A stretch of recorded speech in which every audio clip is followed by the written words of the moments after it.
Welcome back to the GSMC Chip Shot Football Podcast. Last segment of the show, the last segment before we're officially on draft day, the first day of the draft. So we're going to talk about some of the quarterbacks, of course, lined up in this NFL draft. Before I do that, though, I want to remind you guys one last time in this show, if you have any questions or comments throughout the show and you want to make them, bring them up, please use the tip and donations link that you see on your screen, GSMCPodcast.net. With any of those, using that link, I'm able to see your question live on air, read it on air, and interact with it, take the conversation elsewhere, and just react to it. It's a lot more conversational and engaging. I think it's a big improvement to the show, makes it more fun, in my opinion, and it's also a massive help for the show as well. So if you would use the tip and donations link, gsmcpodcast.net, we would greatly appreciate it with any of your contributions to that. But back on the topic at hand, the final topic, Nix and Michael Penix. What are we hearing about the consensus bottom two quarterbacks of the top six? Everything that's coming out right now on the draft is where Jaden Daniels going to go. Where is Drake May going to fall? Is Drake May going to go ahead of Daniels? Is J.J. McCarthy going to fall in the top four, top two maybe? All of them are getting shuffled and mixed and landing in different spots, and it's hard to keep track of, in all honesty, but it will continue to be shuffled around a lot up until the moment they're drafted, in all honesty, and you really know who is going where. But Michael Penix and Bo Nix are also here too, coming off of very impressive seasons. And at the start of March, it seemed like at least 5 or 6 or all 6 of these guys could go in the first round. With the Broncos, the Raiders needing quarterbacks, they could draft one. They could take them that high if they wanted to. That's what it seemed to be lining up to early in March, like I mentioned. But now you have some analysts, some people on TV, some people with sources close to any of these teams, close to the quarterbacks and the draft, saying, like Mike Florio of Pro Football Talk, he said back on Friday that Bo Nix could be the odd man out at the quarterback position to fall out of the first round in all totality. He said specifically, based on discussions with multiple sources with knowledge of the manner in which the first round is likely to unfold, the former Oregon quarterback is the most likely to slide. I would tend to agree with that, just the way I have them lined up. Of course, you have Caleb there. Everyone knows where Caleb's going. Second, I have Jaden Daniels, then J.J. McCarthy, Drake May, Michael Penix, and Bo Nix. And you look at the teams that I mentioned before, just in the last segment, with the Broncos and with the Raiders, based on their needs, I keep saying it, situation and circumstance matter for these quarterbacks. Bo Nix might not technically be a young, inexperienced person, just in general, trying to learn what it is like to play football professionally, living in a different city, living on their own, having all these things go about. He is on the older side, but again, playing in college and then playing in the NFL is different, and there's going to be a transition period for anybody. So I think too early, not having enough to back him up there in Denver, it is just not a favorable spot for any of these quarterbacks, I believe. I think anyway it would have been too early for him, and even with the Raiders as well, if they were going to get Penix or Bo Nix or whoever, they still need a corner, a tackle. I'm sure they would love to have more pass rushers outside of Christian Wilkins and Max Crosby. Maybe some more wide receivers to back up Jacoby Myers and Devontae Adams. A quarterback of all spots as well to bring in Michael Penix for that quarterback spot. I think it is a big need, but overall, it wouldn't be beneficial for them in the long run. I know you have, in both of their cases, in the same division, with the Broncos, the Raiders, the Chargers, and the Kansas City Chiefs. Of course, you look at Herbert, you look at Mahomes, you're thinking, if our guys don't live up compared to both of them, you really don't have a chance, and that pressure, I acknowledge, is huge. You have to try and match them. That's just how it is. If you don't have a talented quarterback, people don't really give you a chance.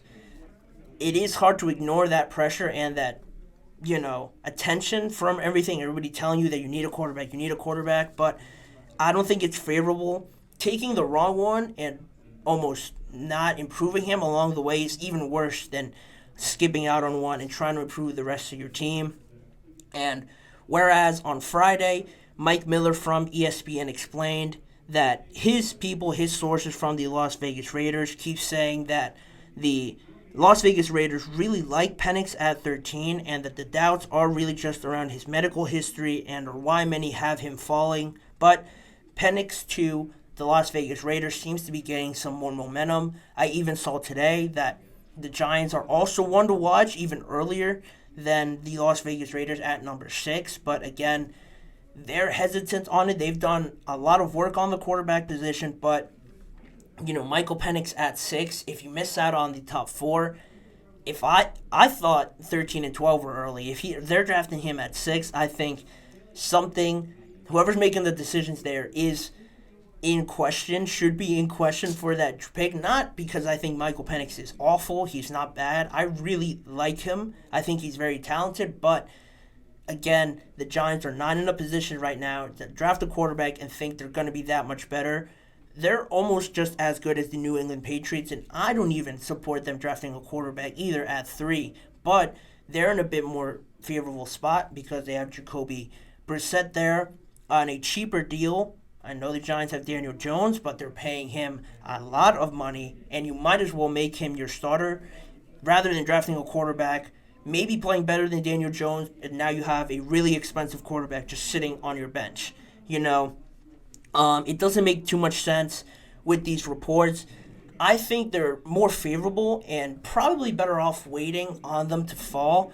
Past 12 and 13, you're not going to have the Saints drafting them, the Colts, the Jaguars, the Bengals, the Steelers, the Rams, all falling there between the 14 to 20 range. And then after that, all the other teams have quarterbacks as well.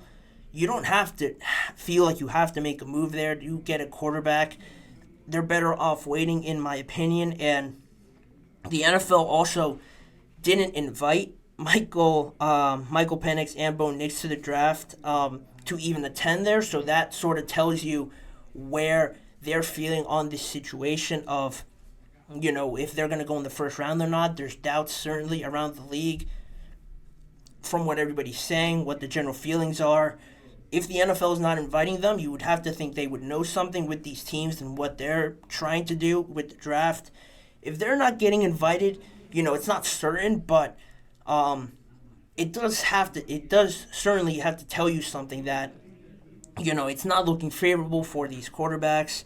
Michael Penix has also been given more appreciation recently from his pro day, his journey to the national championship this past season.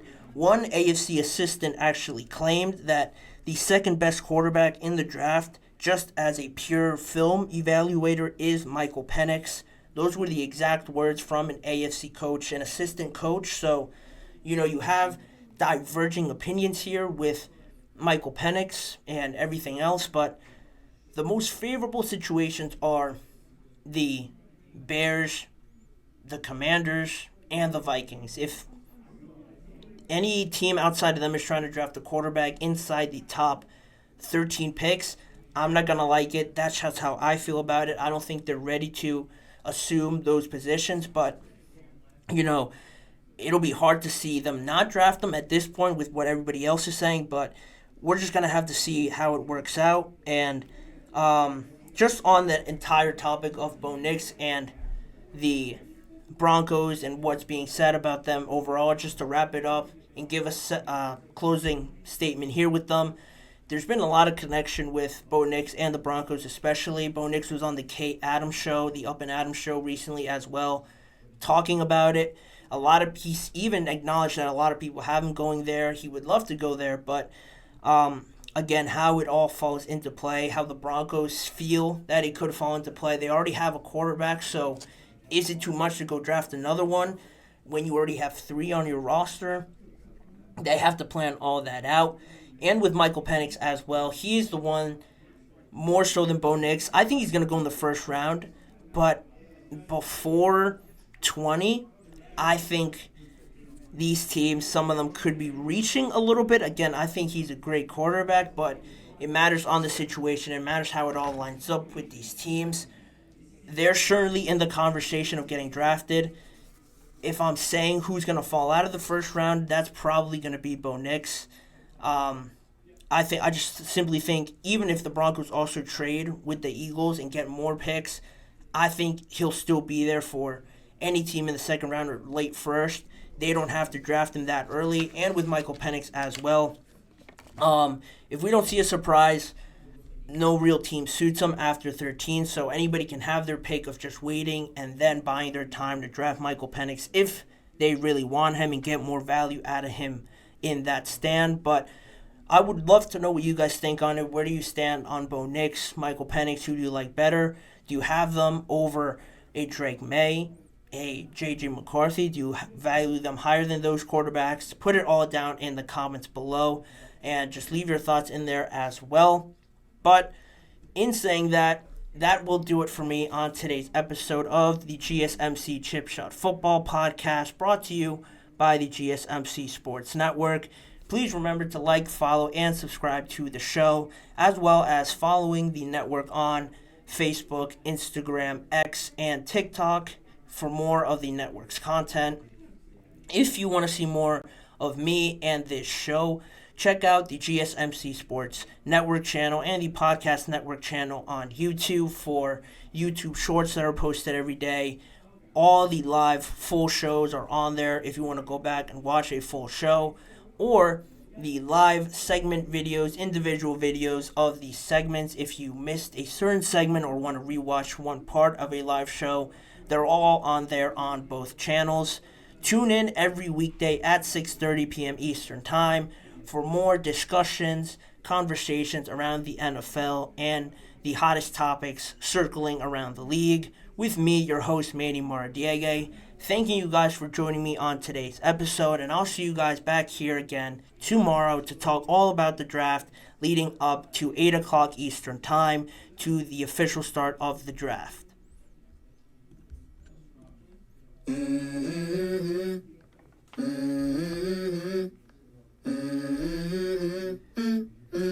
Let's go. I wake up to a little bit of drool on my pillow, feel like it's gonna be a bad day. Yeah, I'm tired of shit, and the coffee ain't hit yet, damn, ain't that great. I don't wanna go to